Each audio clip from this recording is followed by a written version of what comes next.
right, welcome in, guys. Matt with Ice Picks here, and actually just had one of the craziest days ever, capping wise. Plus 43 units on NHL last night. There were only 4 games. Our biggest bet was 1.25 units. So I'm going to recap that real quick, and then I'm going to go over my NHL for today, as well as all my soccer. So I'm going to go over that, and forgive me, I am exhausted. It is 4:45 a.m. right now. I got all this knocked out. I honestly, this card was unbelievable because soccer today was fine. It was finally a really bad day for soccer. I ended the day, I think, like 0-6 or 0-7 on soccer. It was a horrible card. Luckily, I kept the units pretty square, so we didn't dow a whole lot. But then we won 43 units on NHL. That is insane. Last year I was up 312 units, and that's a lot. That is a lot of units. And I picked up 43 of that tonight. Like, that is crazy. I just can't get over this. This is unbelievable fact. So I'm actually just going to share my screen, and we're just going to go over the whole card together. We're going to recap this one real quick, and then we'll go over NHL and soccer for today. Let me check this, make sure. Okay, cool. So, all right, yeah. I take a lot of props. That's my main thing. For winners and for, I guess, winners of the series, I like to actually bet on futures for that as opposed to money lines for games.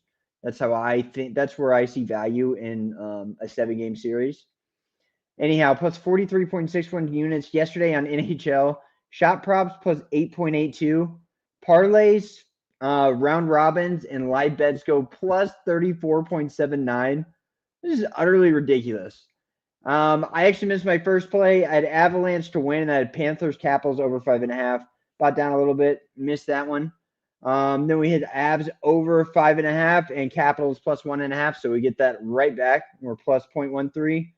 Colorado, first team to score 4 goals. It was a little sweaty. Preds actually scored 3 first, but Colorado does get that. Stars don't score 3. And then I'll have to go down and show you the round robins, but I actually take first period money lines when I'm doing these round robins. A lot of the time. Stars pushed. I took Avalanche live minus 1.5 in the first period, only because we had correct score 1-1. So I did not want Colorado to win that period 2-0, me to kick myself. So the round robin, we won 34.4 units on this. This was insane. I had been talking about this with I had this idea like 2 or 3 nights ago, really randomly, just kind of going through these numbers. I'm like, man, half of these first periods in 1-1. So I pull some splits on it, and I'm like, wow, okay, like statistically speaking, in the first round, like these are hitting over 50% in the last 3 years. Kind of a unique situation. So yesterday, I played all of these for half a unit individually, and we hit 2 out of 4. So we won a couple units, but I was like, you know what? Today I'm going to put these in a round robin.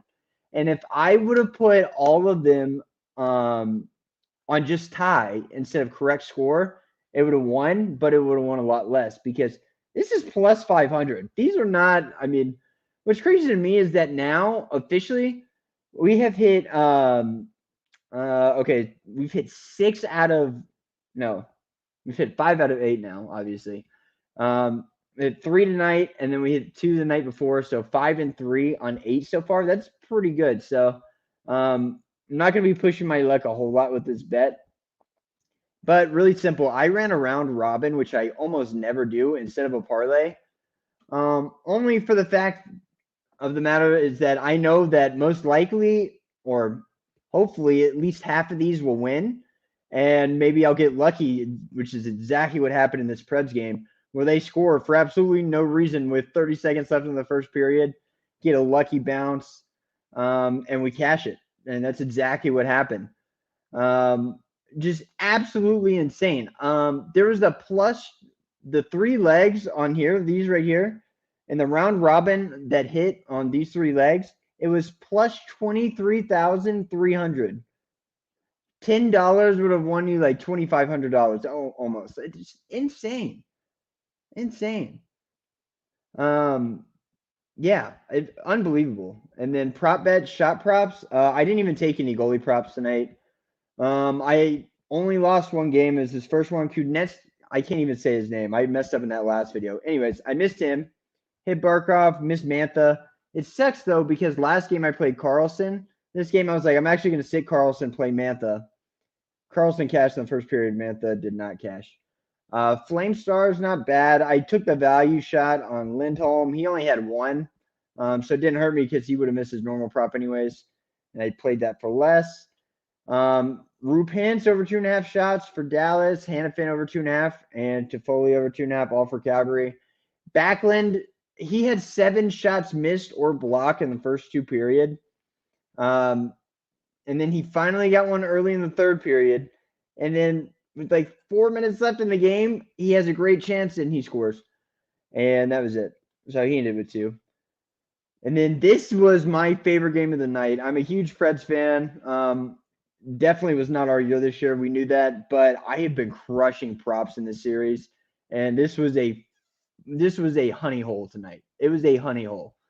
Roman Josi over 3.5 shots. It hit every game in this series. We played it every night. I only played it for 1 unit tonight. It hit me Kyle Granlund over 1.5 shots plus 112. Nathan McKinnon over 4.5 shots minus 116. I got all of these on the opening line, thank God, except for Nishkinen right here. I did not get him on the opening line. I actually added that right before the game started. Easy hit there. This was the best hit in my opinion, this is the best solo hit of the entire day. Roman Josi over 7.5 shots plus 1,185. I've been waiting to take this prop. I have been waiting to take it because we have just been taking his shot prop over 3.5 at plus money all series. And I've been telling the guys in the Discord, hey, there's one game in every playoff series that he's played in, almost in his entire career, where he had at least 7 shots. Most of the time he had 8. So I felt pretty confident that there would be one game, either last game or this one, where we would get those 8 shots. And I felt confident that this one had a good chance to go to overtime, and which it ended up turning out to be true. Fortunately, the Preds couldn't get that goal. And then I do miss Cale Makar over 5.5 shots. That was my other value shot. I played that for half a unit plus 275. He had 4 shots after 2 periods, but he didn't get any in the 3rd, unfortunately. So anyways, on to tomorrow. There's a couple plays I did black out just because there's so many people that actually buy my plays and call me, talk to me, ask me questions, and really support what I do and all this time and effort that I put into trying to bring content and pumping out plays and whatnot. And so did take a couple plays off here, but this is my full card for NHL. This is the one bet that I could see people not liking because everybody and their grandma is going to be on Carolina tomorrow. And I don't really blame you, but I will say this. If you're going to play Carolina, I highly, highly, highly recommend you take Carolina race to 3 goals plus 115. Do not lay juice on the playoffs. You don't need to lay juice in the NHL playoffs. You don't need to lay juice. Plus 43 units tonight. We didn't lay any juice. The biggest or the worst odds that I took tonight, minus 120 right here. I had 2 that were minus 120 if I'm not mistaken. I guess that's it. Yeah, I highly recommend you don't lay juice during the playoffs. You find other ways to take what you want. So if you like Carolina, you do not take them minus 145. You need to try to figure out another way to take them because it's not worth the juice, I promise you. And this game, I was going to take Carolina race to 3 goals. Completely changed my mind. One reason being, well, you'll see in a minute, because I wanted to play that game a little bit differently as well on a parlay. And I like the Bruins in this game. I do. Swayman is going to get the start today. He's looked very good in his last 2 games. Ranta, first of all, we totally got screwed a couple days ago when we had his shot prop. He got injured in the first period and taken out of the game. He had 9 shots in 10 minutes. We were definitely going to hit that prop, and so I'm still pissed off at him. But he didn't look very good last game. He definitely is still hurt. At least something's bothering him. Even though Swayman's young, we've seen young goalies do great things in the Stanley Cup playoffs. Look at Jordan Binnington. His rookie season, he won a Stanley Cup with the St. Louis Blues. So Swayman can do this, and he's looked great. And the crazy part about Swayman is that he is actually has a better. So he's played almost identical games home and away. However, his save percentage on the road is 9.3. If you know anything about goalies, that is a ridiculously high save percentage. He's allowing like 1.96 goals a game. I mean, it's just ridiculous. So for that reason, I actually like this game to go under. Which is kind of what scares me. Like I don't really like it to go under, especially because like it's like the over 5.5 is like 8-1 in their last 9. And it's like 7-0 head to head. But both these teams are just hitting this at such a high rate. First of all, it's definitely due for a loss, but I don't really want to just play the under. I do give the advantage today to the Bruins, though. I think they should cover this plus 1.5 today. And I give them a very, very good chance to go into overtime or even win this game in regulation. I think they can get it done.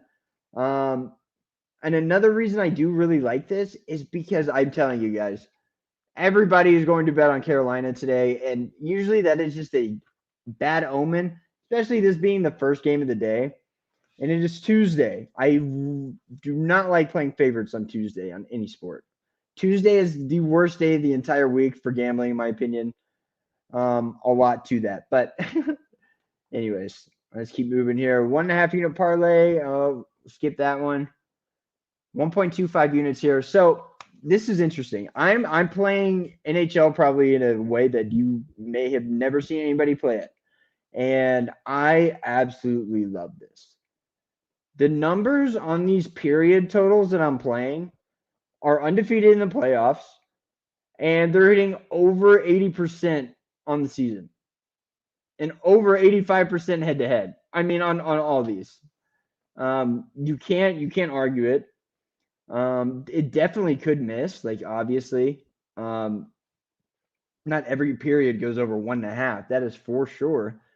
But last year, my favorite bet in the Stanley Cup playoffs was to take the second period live over. There were 20 straight games. I believe it was like it might have been the second round or the first round. There was a stretch of 20 straight games that all hit the second period over, and they hit like it was just such a high rate. It was just absolutely unreal. And so I've always remembered that. Actually, that was 2 years ago. So last year we did the same thing, and this season so far it's worked out a little bit for us as well. And I think if I don't think a game necessarily goes over, but like this Carolina versus Boston game, I think that it should go under or go over. I'm sorry, but it's gone over so many times in a row. And the goalie situation today is a little bit questionable because Swayman is getting his first start at Carolina after he just won 2 games in Boston. As Rance is still hurt, these are things that we don't know the answer to. At least I don't. So I don't really want to bite on this total. To me, I feel like it should be a little bit more juiced at over 6 because it's hit so many times in a row. And I don't know. So I don't really like that, but a great way to play these are to take second and third period props before the game even starts. You can do this pretty much on every book. I did this on Bovada. If there is a scoreless first period and I took a second period over, it is graded at like it has not missed in like 10 games after a scoreless period. If I'd taken a second period over. The Bruins Hurricanes second period over. They in all of their head-to-head meetings. I don't even have these numbers pulled up. You're either just gonna have to look them up yourself. You're gonna have to trust me. But it's 4:50 in the morning, and I am obviously sleep deprived, and now I'm just kind of talking crazy. So we're just gonna keep moving on here. 2 round robins today. Oh, actually, I totally skipped this one. So first one is 1.25 unit parlay plus 103 on Leafs Lightning, third period over 1.5, and then the Kings Oilers, second period over 1.5. That I love this Lightning game today because I kind of favor the first period to go under. So I'm expecting a lot of goals in the second and third period today. Another 1 unit parlay, Bruins Hurricanes, second period over 1.5, with the Blues Wild, third period over 1.5. The Blues Wild, third period over, or the second period over, to me, it's a coin flip on which one is better. So if you're trying to decide, or maybe you want to take both, this is my least confident leg. I will say that is my least confident leg. And I actually did double dip the Carolina game. I don't know if I gave out that other parlay, but I have the Bruins Hurricanes third period over 1.5 in a different parlay. So be very unlikely that I miss both of those, but I definitely could miss one of those. So I got to be a little bit careful. Anyhow, round robin. Just to explain a round robin real quick. Basically, all I'm doing here is I'm taking 4 plays instead of running it in a parlay, because at these odds, like, I mean, honestly, the odds of hitting this are just insane. I can't believe we even kind of did it yesterday. Basically, a round robin, it just creates all the possible parlay combinations with these 4 bets. So with these 4, it creates basically 10 bets. So there'll be 6 2-team parlays and 4 3-team parlays. And so that's exactly what a round robin is. And so I'm taking one tomorrow that I blocked out so you guys can't see, I guess. And I guess this is the free one I'll give out. All 4 NHL games tomorrow to tie. Regulation draw. I actually played this myself today. I did not post this though. Just a personal play, because these games are so overdue for overtime. I mean, this is the playoffs. I feel like we normally see so many overtime games. We've only seen 3 so far.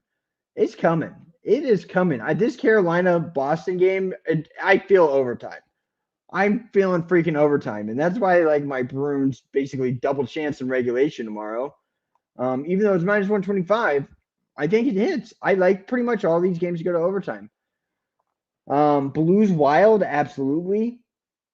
Kings Oilers, that's the one I'd say probably not. The Oilers should steamroll them. We'll see.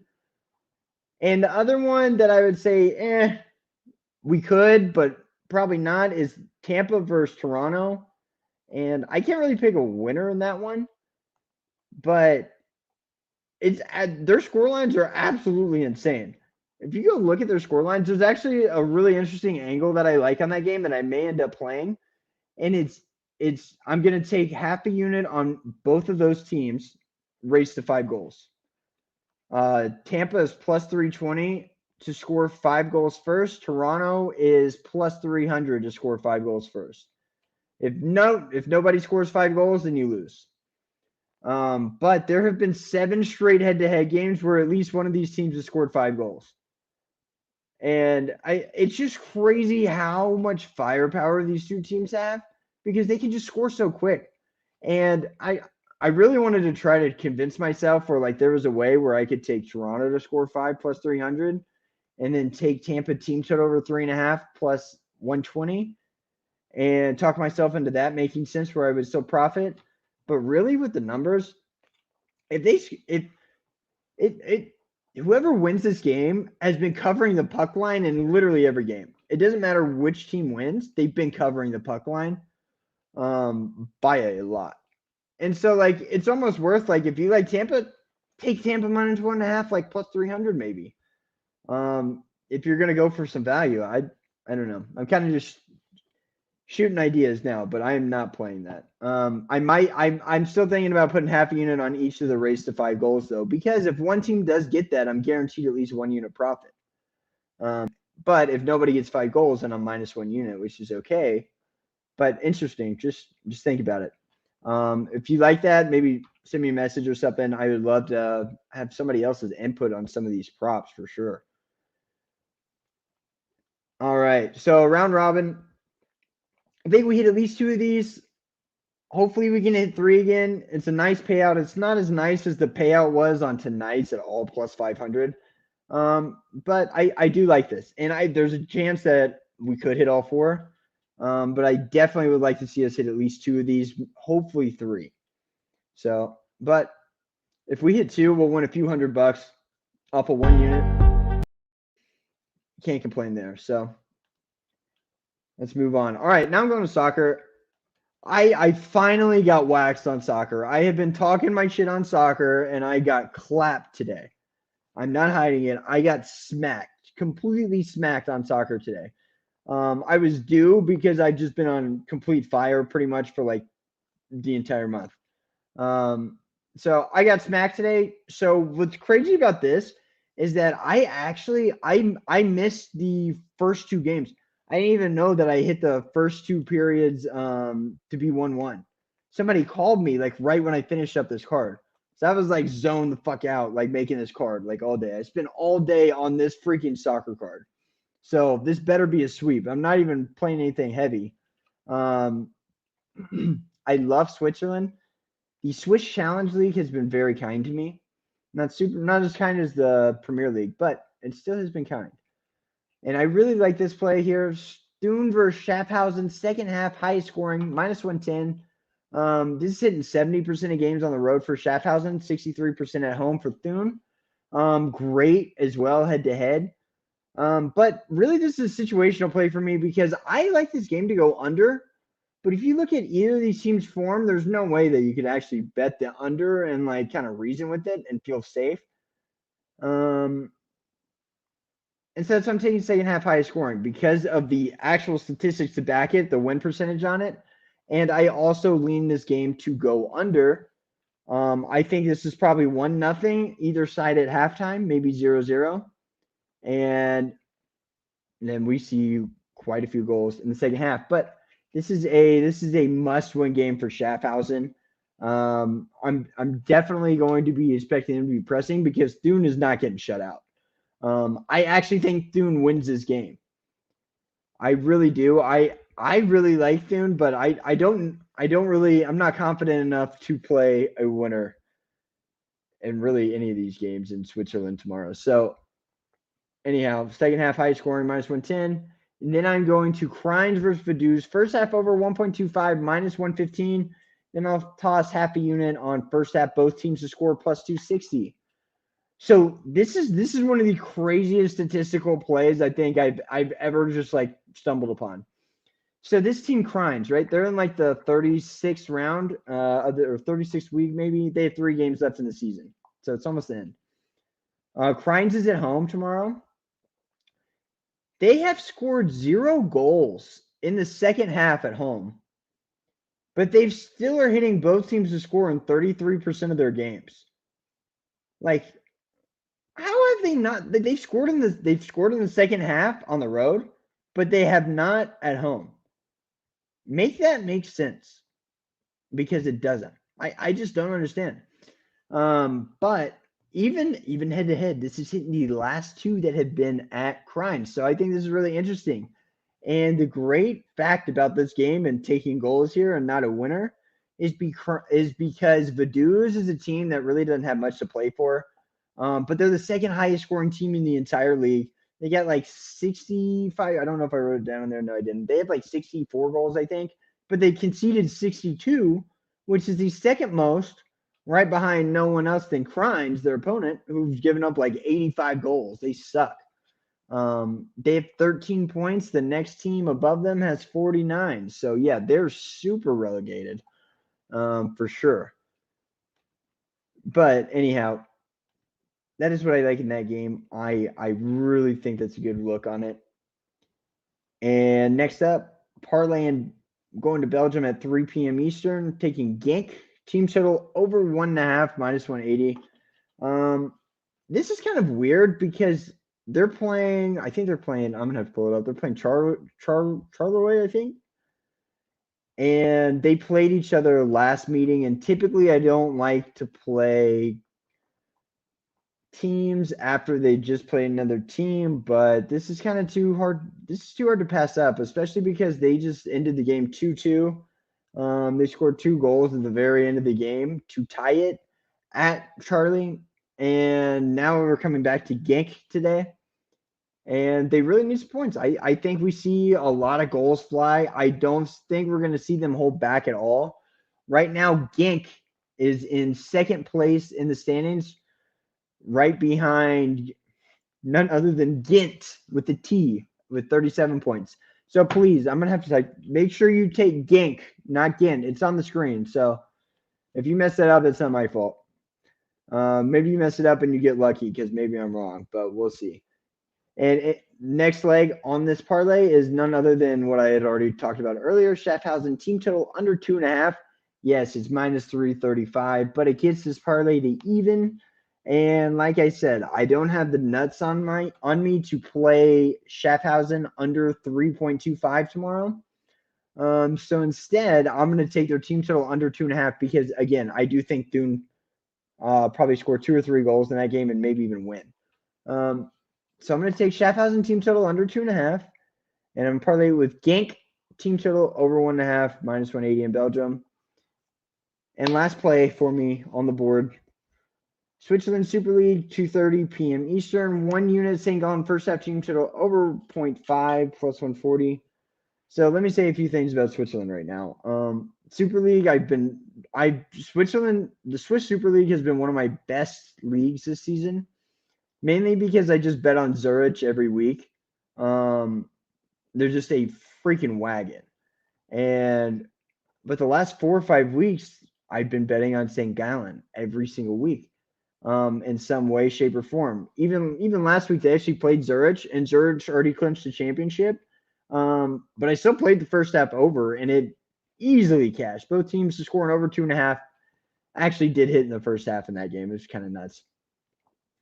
But I really like this spot. St. Gallen is actually in the right behind Zurich, who's in first place. St. Gallen is in the best form in all of Switzerland the last 5 games, the last 10 games, and they're also top 3 the last 15 games. That's points, that's goals scored, that's goals conceded. They look really freaking good. I thought they probably should have scored another against Zurich, but it's hard to score 2 against Zurich. I don't really blame them.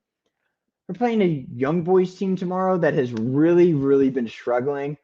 I really couldn't believe they lost last week to a team that really didn't have anything to play for and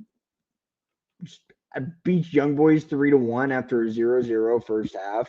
Like what? Super embarrassing game for YB. Super embarrassing. And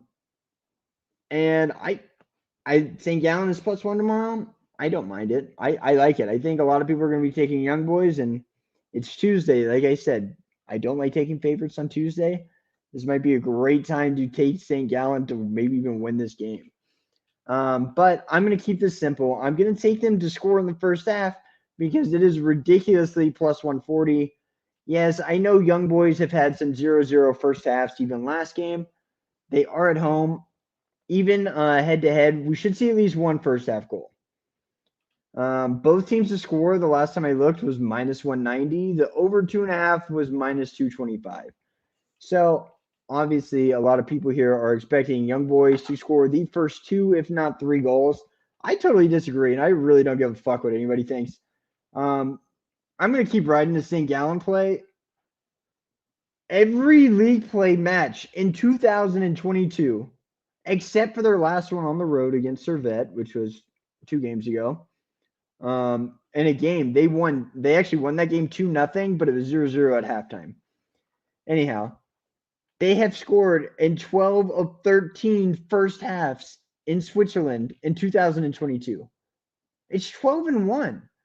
They played Basel. They played Zurich. They played anybody and everybody, and they've done it week in and week out. There's quite a few games that they've also won 1-0. And so that's why I don't really like – I still like team total over 1.5. I like both teams scoring over 2.5. I like St. Gallen +1. But I think this is the best bang for your buck at +140. I don't know if that's still the price. It's got to be close to it. But, yeah, I think this is the way to go in this matchup. So let's roll through soccer real quick again. Challenge League, 1 unit, Thun Schaffhausen, second half highest scoring. Crimes reduced first half over 1.25 and half a unit. Both teams to score in the first half. Parlay Gank team total over 1.5 minus 180. Schaffhausen team total under 2.5. 1 unit St. Gallen first half team total over 0.5. And then I don't really want to run down this NHL again. You guys can come back on here and just kind of pause the video and do that because it is now 5:10 a.m. and I got to get the fuck to sleep. So anyhow, what a freaking day. Plus 43 units on NHL. I don't know if I'll ever be able to duplicate that. This is just a mind-blowing day.